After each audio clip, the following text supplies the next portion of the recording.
ఆంధ్రప్రదేశ్ రాజకీయాలను గమనిస్తే ఇద్దరు అగ్రనాయకుల మధ్య జరిగే పోరు చాలా స్పష్టంగా కనిపిస్తుంది. అవును. చంద్రబాబు నాయుడు మరియు జగన్మోహన్ రెడ్డి.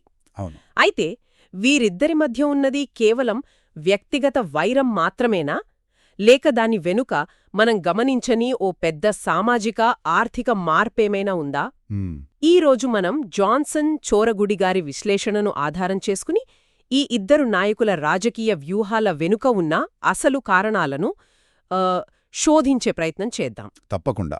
ఇది చాలా చాలా ఆసక్తికరమైన విశ్లేషణ. ఎందుకని?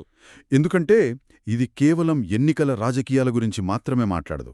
గత 30 ఏళ్లలో ఆంధ్రప్రదేశ్లో నిశ్శబ్దంగా ఒక కొత్త సామాజిక వర్గం ఎలా పుట్టింది, ఆ వర్గం యొక్క ఆశలు, ఆకాంక్షలు, ఓకే, ఇవన్నీ ఈ ఇద్దరు నాయకుల రాజకీయాలను ఎలా శాసిస్తున్నాయో ఇది విడమర్చి చెప్తుంది. ఈరోజు మన చర్చలో ఈ చిక్కుముడిని విప్పే ప్రయత్నం చేద్దాం. అద్భుతం. అంటే ముందుగా ఈ కొత్త సామాజిక సమీకరణాల గురించి మాట్లాడుకుందాం. సరే. ఆ తర్వాత చంద్రబాబు గారి డ్యూయల్ ప్రాసెసర్ రాజకీయం అంటే ఏమిటో కొంచెం లోతుగా చూద్దాం. దానికి పూర్తి భిన్నంగా అవును, దానికి పూర్తి భిన్నంగా ఉన్న జగన్ గారి కటింగ్ ఎడ్జ్ పబ్లిక్ పాలసీని అర్థం చేసుకుందాం. చివరగా ఈ రెండు నమూనాల్లో ఆ కొత్త వర్గం ఎటువైపు మొగ్గు చూపే అవకాశముందని ఈ విశ్లేషణ చెప్తోందో అది కూడా పరిశీలిద్దాం. ఖచ్చితంగా. సరే, అయితే మొదటి అంశంతో మొదలుపెడదాం. ఈ విశ్లేషణ ప్రకారం ఆంధ్రప్రదేశ్లో అసలైన విభజన కులాల మధ్య కన్నా ఆర్థిక అంతరాల వల్లే ఎక్కువగా జరుగుతోందని ఉంది. నిజమే. ముఖ్యంగా గత 3 దశాబ్దాల్లో ఒక కొత్త వర్గం పుట్టుకొచ్చిందని దాన్ని రచయిత గేటెడ్ కమ్యూనిటీ వర్గంతో పోల్చారు. అసలెవరీ గేటెడ్ కమ్యూనిటీ వర్గం, వాళ్ళు రాజకీయాలను ఎలా ప్రభావితం చేస్తున్నారు? ఇది చాలా చాలా కీలకమైన పాయింట్. 1990ల్లో మనకి ఆర్థిక సంస్కరణలు మొదలయ్యాయి కదా. అవును. ఆ తర్వాత మన సమాజంలో ఒక కొత్త మధ్యతరగతి వర్గం చాలా బలంగా తయారైంది. వారి పిల్లలు మంచి చదువులు చదివి సాఫ్ట్వేర్, కార్పొరేట్ రంగాల్లో స్థిరపడ్డారు. ఓకే. వాళ్ల జీవన శైలి, ఆలోచనా విధానం వాళ్ల ముందు తరం కంటే పూర్తిగా భిన్నం. వీళ్లే ఈ కొత్త గేటెడ్ కమ్యూనిటీ వర్గం. అంటే వీరు తమకంటూ ఒక ప్రపంచాన్ని సృష్టించుకున్నారన్నమాట. సరిగ్గాదే. మంచి జీతం, కారు, సొంత ఇల్లు, పిల్లలకు మంచి చదువులు, వీరి ప్రాధాన్యతలు ఇవి. అంటే వీరికి సామాజిక బాధ్యత లేదా సంక్షేమం వంటి విషయాలపై ఆసక్తి తక్కువగా ఉంటుందని రచయిత ఉద్దేశమా? ఆసక్తి తక్కువ అని కాదుగాని వారి దృక్కోణం వేరుగా ఉంటుంది. వారు కష్టపడి పైకి వచ్చామని, పన్నులు కడుతున్నామని నమ్ముతారు. అందువల్ల ప్రభుత్వమిచ్చే ఉచితాలు లేదా సంక్షేమ పథకాలను వారు తమ డబ్బుతో ఇస్తున్న అనవసరపు ఖర్చుగా భావించే అవకాశం ఉంది. ఈ విశ్లేషణ ప్రకారం ఈ వర్గం బలంగా తయారవడం వల్లే ఉచితాలు రాష్ట్రాన్ని నాశనం చేస్తాయి అనే వాదనను పాలకులు కూడా ఇప్పుడు చాలా ధైర్యంగా వినిపించగలుగుతున్నారు. నిజమే. ఒకప్పుడు ఇలాంటి మాట అనాలంటే భయపడేవారు. కరెక్ట్. అయితే రాష్ట్ర విభజన ఈ పరిస్థితిని మరింత తీవ్రం చేసిందని కూడా ఇందులో ఉంది కదా, అదెలా? ఖచ్చితంగా. ఉమ్మడి ఆంధ్రప్రదేశ్లో హైదరాబాద్ రాజధానిగా ఉన్నప్పుడు వనరులు చాలా ఎక్కువగా ఉండేవి. అవును. నిధులు ఎక్కడికి వెళ్తున్నాయి, ఎవరు లాభపడుతున్నారు అనే దానిపై సామాన్యులకు పెద్దగా అవగాహన ఉండేది కాదు. కాని రాష్ట్రం విడిపోయి చిన్నదయ్యాక వనరులు పరిమితమయ్యాయి. అంటే ఇప్పుడంతా పారదర్శకంగా కనిపిస్తోందన్నమాట. అవును. ఇప్పుడు ప్రభుత్వం ఖర్చుపెట్టే ప్రతి రూపాయి ఎవరి జేబులోకి వెళ్తుందో చాలా స్పష్టంగా కనిపిస్తోంది. దీంతో మా పన్ను డబ్బులు ఎవరికో ఉచితంగా పంచిపెడుతున్నారు అనే భావన ఈ గేటెడ్ కమ్యూనిటీ వర్గంలో మరింత బలపడింది.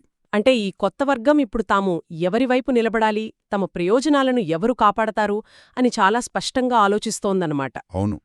సరిగ్గా ఈ నేపథ్యంలోనే చంద్రబాబు, జగన్ గారి రాజకీయ వ్యూహాలు రూపుదిద్దుకున్నాయని అర్థం చేసుకోవాలా?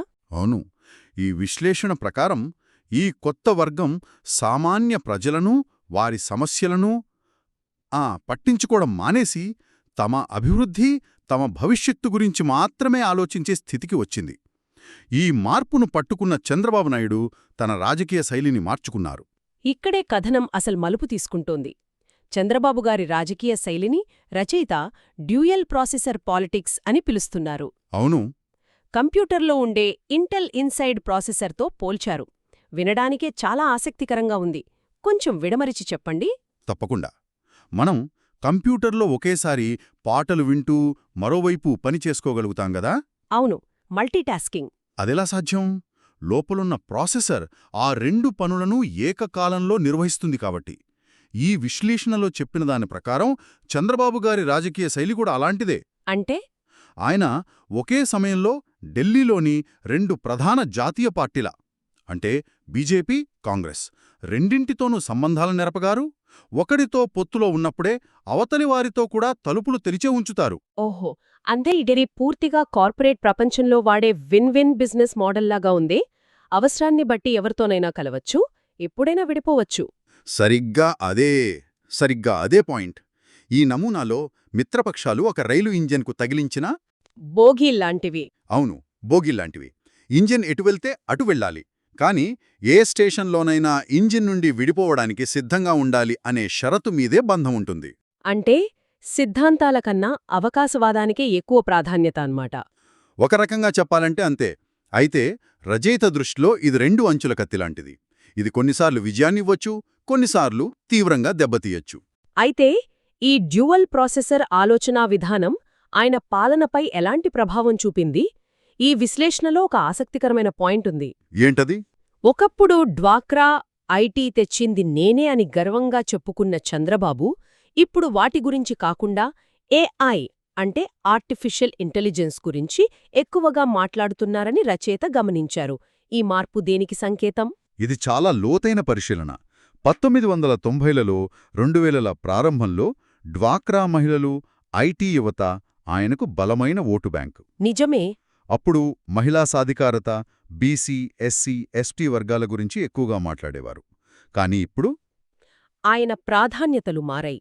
ఆయన ప్రసంగాల్లో ఏఐ, విజన్ 2047, గ్లోబల్ ఇన్వెస్ట్మెంట్స్ వంటి పదాలు ఎక్కువగా వినిపిస్తున్నాయి. మహిళా సాధికారత, సామాజిక న్యాయం వంటి అంశాలు వెనక్కి వెళ్లాయా? వెనక్కి వెళ్లాయని కాదు, వాటి ప్రస్తావన తగ్గింది. అంటే ఆయన టార్గెట్ చేస్తున్న ఓటరు మారుతున్నారన్నమాట.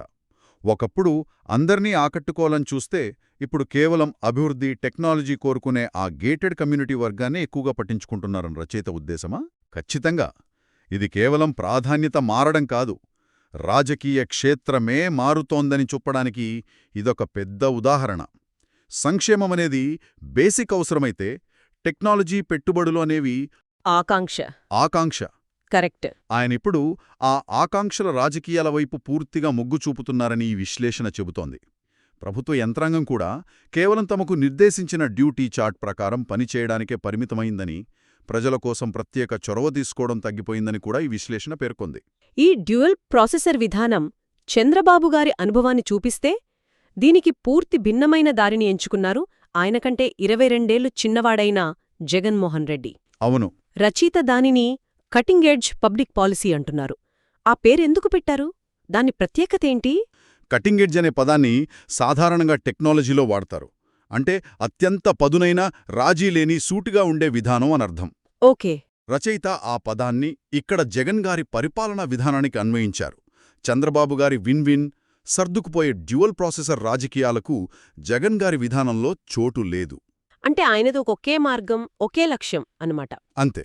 అంటే బేరసారాలకు, మధ్య మార్గాలకు తావులేదనమాట. కానీ ఈ పద్ధతి చంద్రబాబుగారికి ఎందుకంత పెద్ద సవాలుగా మారింది? ఎంతలా అంటే, నా 40 ఏళ్ల రాజకీయ జీవితంలో ఇటువంటి అనుభవం నాకెదురుకాలదు అని ఆయనే అన్నట్లుగా ఈ విశ్లేషణలో ఉంది. ఎందుకంటే అది చంద్రబాబుగారికి అలవాటైన రాజకీయ చట్రంలో ఇమడదు. ఆయన డ్యూయల్ ప్రాసెసర్ పద్ధతి ప్రకారం అవతలివారితో చర్చించి ఎక్కడో ఒకచోట రాజీ కుదుర్చుకుని పరిస్థితిని తమకనుకూలంగా మార్చుకోవచ్చు. కానీ జగన్ గారి దగ్గర ఆప్షన్ లేదా? లేదు. ఆయన కటింగ్ ఎడ్జ్ విధానంలో ఆ అవకాశం లేదు. అక్కడ చర్చలకు, మధ్యవర్తిత్వాలకు ఆస్కారం ఉండదు. నిర్ణయం తీసుకున్నారంటే అమలు చేయడమే. ఈ రాజీలేని ధోరణిని ఎదుర్కోలేక ఆ ఉక్రోషం నుంచే సైకో జగన్ అనే మాట పుట్టిందని రచయిత అభిప్రాయపడ్డారు. ఆసక్తికరంగా ఉంది. అంటే జగన్మోహన్ రెడ్డి ఆ గేటెడ్ కమ్యూనిటీ వర్గాన్ని పూర్తిగా వదిలేసి తన 40% ఓటు బ్యాంకైన సామాన్య ప్రజలతోనే ఉండటానికి నిశ్చయించుకున్నారని ఈ విశ్లేషణ స్పష్టం చేస్తోందా? అవును. ఆయన విధానం పూర్తిగా సంక్షేమం చుట్టూ, నేరుగా ప్రజల ఖాతాల్లోకి డబ్బు జమ చేయడం, అంటే డైరెక్ట్ బెనిఫిట్ ట్రాన్స్ఫర్ చుట్టూ కేంద్రీకృతమై ఉంటుంది. అమ్మఒడి, చేయూత వంటి పథకాల ద్వారా. అవును. అమ్మఒడి, చేయూత, ఆసరా వంటి పథకాల ద్వారా ఆయన నేరుగా ప్రజలతో ఒక బంధాన్ని ఏర్పాటు చేసుకున్నారు. ఇందులో మధ్యవర్తులుగాని, కార్పొరేట్ శైలి పాలనగాని కనిపించదు. ఇది చంద్రబాబుగారి నమూనాకు పూర్తి వ్యతిరేకం. ఇప్పుడు మన ముందు 2 నమూనాలు చాలా స్పష్టంగా ఉన్నాయి. ఒకటి, గేటెడ్ కమ్యూనిటీ ఆకాంక్షలకు అద్దం పట్టే కార్పొరేట్ తరహా రాజకీయాలు. అనువైన రాజకీయాలు. అవును. మరొకటి, సామాన్య ప్రజల అవసరాలను తీర్చే రాజీలేని ప్రత్యక్ష సంక్షేమ విధానాలు. ఇక్కడే అసలు ప్రశ్న తలెత్తుతోంది. రాష్ట్రంలో భారీ ఎత్తున ఆర్థిక పరిణామాలు జరుగుతున్నాయని కూడా ఈ విశ్లేషణ చెబుతోంది. వాటి గురించి కాస్త వివరిస్తారా? తప్పకుండా. ఇది చాలా ముఖ్యమైన భాగం. మనం ఈ ఇద్దరు నాయకుల రాజకీయాలను చర్చిస్తున్నప్పుడే తెర వెనుక ఆంధ్రప్రదేశ్ భౌగోళిక, ఆర్థిక చిత్రపటం వేగంగా మారిపోతుంది. ఉదాహరణకు విశాఖపట్నంలో సిఐఐ సమ్మిట్ జరగడం, ఉత్తర భారతదేశంలోని రాష్ట్రాల నుండి సరుకు రవాణాకు ఏపీ పోర్ట్లే అత్యంత సులభమైన మార్గమని కేంద్ర మంత్రి నితిన్ గడ్కరీ స్వయంగా ప్రకటించడం. ఓ అవునా? అవును. అంతేకాదు, ఛత్తీస్గఢ్ గనుల నుండి నేరుగా అనకాపల్లి స్టీల్ ప్లాంట్కు పైప్లైన్ ద్వారా ముడియినుము రవాణాకు అనుమతులు రావడం. ఇవన్నీ చిన్న విషయాలు కావు. అంటే దేశం యొక్క యాక్ట్ ఈస్ట్ పాలసీలో ఆంధ్రప్రదేశ్ ఒక కీలకమైన కూడలిగా మారుతోందన్నమాట. ఖచ్చితంగా. గడ్కారీ గారు చెప్పిన మాట చాలా కీలకం. ఢిల్లీ నుంచి నాగ్పూర్ మీదుగా హైదరాబాద్ వచ్చి అక్కడ్నుంచి ఏపీకి సరుకు రవాణా చేయడం కన్నా బీహార్, ఒడిస్సా మీదుగా నేరుగా విశాఖ, కాకినాడ పోర్ట్లకు చేర్చడం చాలా సులభం, చౌక అని ఆయన వ్యాపార వర్గాలకు ఒక స్పష్టమైన సంకేతమిచ్చారు. అంటే ఉత్తరాది వ్యాపార సామ్రాజ్యాలకు ఏపీ తీరం ఒక గేట్వేగా మారుతోంది. కరెక్ట్. ఇక విశాఖలో ఏర్పాటు కాబోతున్న గూగుల్ డేటా సెంటర్ గురించి కూడా ప్రస్తావించారు. యూరోప్ నుండి ఆసియాకు వచ్చే అండర్సీ కేబుల్ ప్రాజెక్ట్స్కు విశాఖపట్నం ఒక ముఖ్య కేంద్రంగా మారుతోందనుంది. దీని ప్రాముఖ్యతేమిటి? చాలామంది గూగుల్ డేటా సెంటర్ను కేవలం ఒక కంపెనీగా చూస్తున్నారు. కానీ రచయిత దాన్ని భౌగోళిక రాజకీయ కోణంలో, అంటే జియోపొలిటికల్ యాంగిల్లో చూడమంటున్నారు. అదేలా? దక్షిణ యూరప్ దేశాల నుండి సింగపూర్, జపాన్ వైపు వెళ్లే ఇంటర్నెట్ కేబుల్స్ అన్నీ సముద్రగర్భం గుండా వస్తాయి. అలా వచ్చే కేబుల్స్ భారతదేశంలో మొదటగా తీరాన్ని తాకే ప్రదేశం విశాఖపట్నం. ఓ, అంటే భవిష్యత్తులో డేటా వాణిజ్యానికి విశాఖ ఒక గుండెకాయ లాంటిది. దాన్ని మననిక్కడ కూర్చొని చూస్తే దాని విలువ తెలీదు. జపాన్ లేదా ఆస్ట్రేలియా నుండి పడమర వైపు చూసినప్పుడే దాని వ్యూహాత్మక ప్రాముఖ్యత అర్థమవుతుంది. ఈ ప్రాజెక్టులన్నీ చూస్తుంటే రాష్ట్రంలో ఒక పెద్ద ఆర్థిక పర్యావరణ వ్యవస్థ, అంటే ఒక ఎకోసిస్టమ్ తయారవుతున్నట్టుంది. అవును. మరి ఇలాంటి వాతావరణంలో సంక్షేమం మీద డబ్బు ఖర్చు చేయడం అనేది ఆ కొత్త గేటెడ్ కమ్యూనిటీ వర్గానికి వృధా ఖర్చులా అనిపిస్తోందా? అదే అసలైన సంఘర్షణ. రచయిత అదే పాయింట్ను హైలైట్ చేస్తున్నారు. గూగుల్ డేటా సెంటర్ వస్తే వచ్చే ఉద్యోగాలు, పెట్టుబడులు వేరు. అమ్మ ఒడితో వచ్చే లబ్ధి వేరు. ఈ రెండింటిలో ఏది రాష్ట్రానికి అసలైన అభివృద్ధి అని ఆ గేటెడ్ కమ్యూనిటీ వర్గం భావిస్తోందో వారి ఓటు అటువైపే ఉంటుందని ఈ విశ్లేషణ యొక్క అంతరార్థం. అంటే ఈ భారీ అభివృద్ధి నమూనాకు చంద్రబాబు గారి కార్పొరేట్ పాలన సరిగ్గా సరిపోతుందని వారు భావించే అవకాశం బలంగా ఉందన్నమాట. అవును, ఆ అవకాశం ఉంది. అంటే ఒకవైపు రాష్ట్రం జాతీయ, అంతర్జాతీయ వాణిజ్యానికి కేంద్రంగా మారుతుంటే, మరోవైపు రాష్ట్రంలోని మెజారిటీ ప్రజలు ప్రత్యక్ష సంక్షేమాన్నే నమ్ముకుని ఉన్నారు. ఇది చాలా పెద్ద వైరుధ్యం. అవును. జాన్సన్ చోరగుడిగాని విశ్లేషణను ముగించే ముందు ఆయన మన ముందు ఒక కీలకమైన ప్రశ్నను ఉంచుతున్నారు. ఏమిటది? ఒకవైపు రాష్ట్రం ఇంత పెద్ద ఎత్తున అభివృద్ధి చెందుతూ, గడ్కారీగానన్నట్టు ఉత్తరాది రోడ్లన్నీ ఇక్కడికే దారితీస్తున్నప్పుడు, మరోవైపు ఈ అభివృద్ధి ప్రవాహంలో అట్టడుగున అంచుల్లో మిగిలిపోయే సామాన్య ప్రజలకు ఆదరణ ఎక్కడ దొరుకుతోంది? వారి భవిష్యత్ ఏమిటి? ఇది నిజంగా మనందరం ఆలోచించాల్సిన విషయమే. భారీ పెట్టుబడులతో కూడిన కార్పొరేట్ అభివృద్ధి నమూనాకు, ప్రత్యక్ష సంక్షేమ నమూనాకు మధ్య ఉన్న ఈ సంఘర్షణ ఆంధ్రప్రదేశ్ భవిష్యత్తుని ఎలా నిర్దేశిస్తుంది? చంద్రబాబు గారి డ్యూయల్ ప్రాసెసర్ రాజకీయాలు ఈ అభివృద్ధిని అందిపుచ్చుకుంటూ సంక్షేమాన్ని పక్కన పెడతాయా, లేక జగన్మోహన్ రెడ్డి గారి కటింగ్ ఎడ్జ్ సంక్షేమ విధానాలు ఈ కార్పొరేట్ అభివృద్ధి వేగానికి అడ్డుకట్ట వేస్తాయా, లేక ఈ రెండింటినీ సమన్వయం చేసే కొత్త మార్గమేదైనా ఉందా? ఈ ప్రశ్నతోనే మనం ఈనాటి చర్చను ముగిద్దాం. మంచి ప్రశ్న. శ్రోతలు దీనిపై మరింత లోతుగా ఆలోచిస్తారని ఆశిస్తున్నాం.